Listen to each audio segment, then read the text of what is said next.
주 십자가에 달릴 때 명패에 쓰인 대로 저 유대인의 왕이요 곧 우리 왕이시라.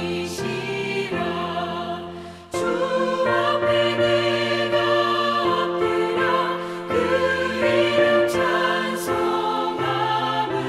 내 귀에 들린 말씀 중 귀하신 이름 예수.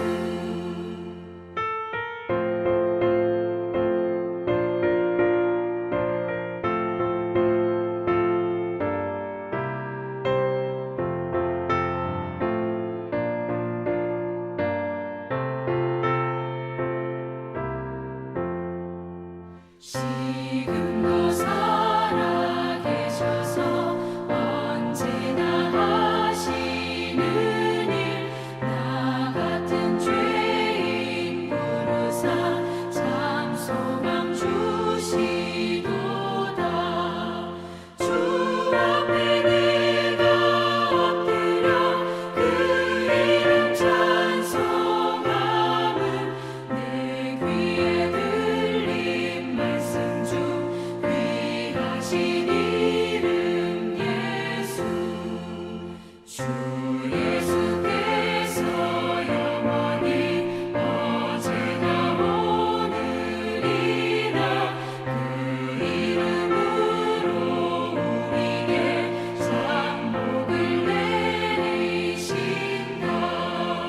주 앞에 내가 엎드려 그 이름 찬송함은 내 귀에 들린 말씀 중 귀하신 이름 예수.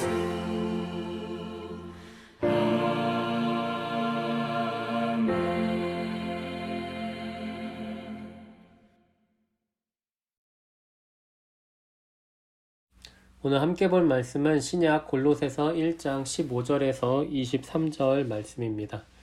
신약 골로새서 1장 15절에서 23절 말씀입니다. 제가 본문 전체 읽고 말씀 전하도록 하겠습니다. 그는 보이지 아니하는 하나님의 형상이시요 모든 피조물보다 먼저 나신 이시니 만물이 그에게서 창조되되 하늘과 땅에서 보이는 것들과 보이지 않는 것들과 혹은 왕권들이나 주권들이나 통치자들이나 권세들이나 만물이 다 그로 말미암고 그를 위하여 창조되었고 또한 그가 만물보다 먼저 계시고 만물이 그 안에 함께 섰느니라. 그는 몸인 교회의 머리시라. 그가 근본이시요 죽은 자들 가운데서 먼저 나신 이시니 이는 친히 만물의 으뜸이 되려 하심이요 아버지께서는 모든 충만으로 예수 안에 거하게 하시고 그의 십자가의 피로 화평을 이루사 만물 곧 땅에 있는 것들이나 하늘에 있는 것들이 그로 말미암아 자기와 화목되게 되기를 기뻐하심이라. 전에 악한 행실로 멀리 떠나 마음으로 원수가 되었던 너희를 이제는 그의 육체의 죽음으로 말미암아 화목하게 하사 너희를 거룩하고 흠없고 책망할 것이 없는 자로 그 앞에 세우고자 하셨으니 만일 너희가 믿음에 거하고 터 위에 굳게 서서 너희 들은 바 복음의 소망에서 흔들리지 아니하면 그리하리라. 이 복음은 천하 만민에게 전파된 바요 나 바울은 이 복음의 일꾼이 되었노라. 아멘. 기독교 신앙은 예수 그리스도께서 자신을 우리에게 주셨다는 사실에서 시작됩니다. 그리고 그것은 예수 그리스도께서 우리 안에 충만하게 계시는 것으로 마무리되어야 합니다. 간략하게 말하자면 예수 그리스도가 기독교 신앙의 전부인 것입니다. 그리스도라는 말의 한자식 발음인 기독과 가르침을 뜻하는 한자 교를 나누어 살펴보면 기독교라는 말은 그리스도의 가르침이라고 할 수 있습니다. 그리고 거기에 신앙이라는 말까지 덧붙이면 그리스도의 가르침을 믿는 것이 됩니다. 예수 그리스도의 가르침은 우리 안에 그리스도가 함께 해주시겠다는 약속이자 그리스도가 우리 안에 함께 계시되 충만하게 계셔야만 우리가 영원히 생명을 누릴 수 있다는 절대적이고 필연적인 진리입니다. 그렇기 때문에 우리는 예수 그리스도가 기독교 신앙의 모든 것이라고 말할 수 있는 것입니다. 오늘 본문에서 바울은 우리의 신앙의 모든 것이 되시는 예수님께 대해 좀 더 구체적인 설명을 해주고 있습니다.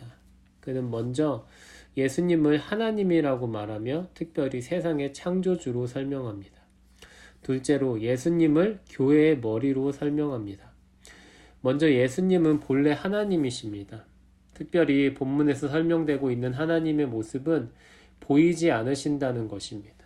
이 말은 단순히 하나님이 어떤 형체도 갖고 있지 않다는 뜻보다는 이 세상에 있는 다른 어떤 것들로도 하나님을 비교해서 그 형상을 표현하기가 불가능하다는 뜻이라고 생각됩니다. 하나님은 스스로 존재하시지만 그 외의 모든 존재들은 하나님의 창조물에 불과하다는 구분을 보이지 아니하시는 하나님이라는 표현으로 확실하게 보여주고 있는 것이죠. 하나님이 이 세상에 존재하는 모든 것을 창조하셨기 때문에 그것들이 모두 존재할 수 있게 된 것이고, 이 세상은 하나님을 떠나서는 존재할 수 없는, 다른 말로 하나님을 의존해야만 존재할 수 있는 것입니다. 이러한 하나님의 온전한 형상이 바로 예수 그리스도이십니다. 예수님은 이미 창조주 하나님으로서 이 세상의 모든 것들이 필연적으로 의존해야 할 하나님이십니다. 둘째로 예수님은 교회의 머리로 묘사되고 있습니다. 그런데 여기에서 교회는 정확히 어떤 사람들을 가리키는 이름일까요? 오늘 본문에서 예수님은 죽은 자들 가운데서 먼저 나신 이시니라고 설명되고 있습니다. 이러한 예수님을 자신들의 머리로 삼고 있는 사람들이 바로 교회입니다. 그러면 교회는 예수 그리스도 안에서 함께 죽은 자들 가운데서 살아날 것을 약속받은 사람들을 가리킵니다. 정리하자면 교회는 죽음을 이기고 생명을 얻기 위해 예수님을 의존해야만 하는 사람들이라고 할 수 있습니다. 그런데 우리는 여기서 한 가지 질문을 할 수 있을 것 같습니다. 앞서 우리는 예수님께서 창조주로서 이 세상의 모든 것의 생명을 붙잡고 계심을 살펴보았습니다. 이 세상의 모든 것이 창조주이신 예수님 안에 있기 때문에 사실상 거기에는 생명만이 충만하고 죽음이 자리할 곳은 없습니다. 하지만 예수님과 교회의 관계를 설명하는 부분을 살펴보면 이 세상에 죽음이 있다는 것을 보게 됩니다. 오늘 본문의 내용을 따르면 교회는 죽음을 이기고 생명을 얻게 될 약속을 받은 사람들입니다. 그리고 우리는 여기에서 교회로 불리고 있는 사람들의 현재 일상에 죽음이 자리 잡고 있다는 사실을 보게 됩니다. 이미 생명의 주인이신 예수님께서 만드시고 붙잡고 계시는 세상인데 왜 이 세상에 죽음이 존재하고 있는 것일까요? 이 질문의 답은 본문 20절에서 찾을 수 있습니다. 그의 십자가의 피로 화평을 이루사 만물 곧 땅에 있는 것들이나 하늘에 있는 것들이 그로 말미암아 자기와 화목하게 되기를 기뻐하심이라. 하나님과 이 세상의 만물 사이에 화평이 이루어지고 그 둘의 관계가 화목하게 된다는 말은 예수님이 십자가에 달려 죽기 전에는 하나님과 세상이 화평하지 않고 화목하지 않았다는 말이 됩니다. 우리는 여기에서 왜 창조주 하나님이신 예수님께서 만드시고 붙잡고 있는 세상에 죽음이 한 자리를 차지하고 있는지를 알게 됩니다. 하나님과 이 세상의 사이에 화평이 없고 그 관계가 화목하지 않았기 때문에 현재 이 세상은 더 이상 하나님을 의존하여 생명을 유지할 수 없는 지경에 빠져 있는 것입니다. 그리고 바로 이 문제 때문에 하나님께서 친히 사람이 되셔서 이 땅에 오셔야만 했던 것입니다. 하나님이 아니고서는 영원히 생명을 유지할 수 있는 길은 없습니다. 이 세상에 어떤 것도 그 사실을 바꿀 수 없습니다. 그럼에도 불구하고 이 세상의 많은 사람들은 하나님이 없어도 생명을 유지할 수 있는 길을 찾아다닙니다. 어떤 식으로든 하나님을 떠난 결과는 죽음뿐입니다. 하나님은 이 세상에 생명을 주시고자 하시는데 이 세상은 하나님을 떠나 다른 길을 찾다가 결국에는 모두 죽음으로 향합니다. 여기에서 우리는 이 세상에 죽음이 자리를 잡게 된 원인이 누구에게 있는지 보게 됩니다. 그것은 바로 하나님이 아니라 사람에게 있습니다. 생명을 위한 길이 이미 하나님 안에 정해져 있음에도 사람들은 그것을 외면하고 다른 길을 찾았고 그들 스스로 죽음이라는 저주에 빠졌기 때문입니다.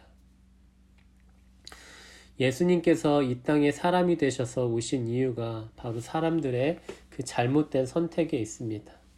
사람들이 잘못된 선택을 하고 스스로 죽음의 길에 들어선 것에 대한 책임을 예수님이 모든 사람을 대신하여 지신 것이 바로 십자가의 죽음입니다. 예수 그리스도께서는 모든 사람들의 죄에 대한 책임을 자신의 죽음으로 치러내심으로써 하나님과 사람들이 화목한 관계를 다시 맺을 수 있는 길을 여신 것입니다. 오늘 본문에서 바울은 앞서 말한 모든 내용들을 복음의 소망이라는 말로 요약합니다. 하나님께서 본래 이 세상에 원하시는 것은 그분의 생명이 온 세상에 충만한 것입니다. 비록 이 세상에 죽음이 깔려 있지만 그러한 모습은 이 세상의 주인이신 하나님께서 원하는 것이 아니기 때문에 다시 생명이 충만해질 소망이 있는 것입니다. 또 사람들 스스로 하나님을 떠나 죽음의 저주에 처한 것이지만 하나님은 그들을 내버려 두지 않고 예수 그리스도의 십자가의 죽음을 통해서 그들에게 다시 생명을 주시기로 하셨습니다. 하나님의 생명의 능력과 이 자비하심 때문에 이 세상에 생명의 소망이 있는 것입니다. 현재 우리를 둘러싸고 있는 환경이나 관계들이 우리를 살 소망보다는 죽음에 대한 걱정으로 몰아넣는다고 생각되더라도 우리 모두 소망을 잃지 않기를 원합니다. 생명의 주인이신 하나님이 우리를 지켜주시고 그 목숨까지도 버리시면서 우리에게 살 길을 열어주신 예수 그리스도께서 우리와 함께 계시기 때문입니다. 함께 기도하겠습니다. 거룩하고 자비하신 하나님 아버지, 연약하고 쉽게 넘어지는 저희들을 항상 불쌍히 여겨주시기를 원합니다. 어떤 상황에서도 하나님만이 우리의 생명의 근원과 소망이 되심을 잊지 않도록 인도해 주옵소서. 그 목숨까지 바쳐서 우리를 사랑하신 예수 그리스도의 은혜를 잊지 않고 어떤 힘든 상황에서도 살 소망과 부활의 소망을 잃지 않는 우리가 될 수 있도록 인도해 주옵소서. 예수님의 이름으로 기도합니다. 아멘. 하늘에 계신 우리 아버지여, 이름이 거룩히 여김을 받으시오며 나라의 임하옵시며 뜻이 하늘에서 이루어진 것 같이 땅에서도 이루어지이다. 오늘날 우리에게 일용할 양식을 주옵시고 우리가 우리에게 죄 지은 자를 사하여 준 것 같이 우리의 죄를 사하여 주옵시고 우리를 시험에 들게 하지 마옵시고 다만 악에서 구하옵소서. 대개 나라와 권세와 영광이 아버지께 영원히 있사옵나이다. 아멘.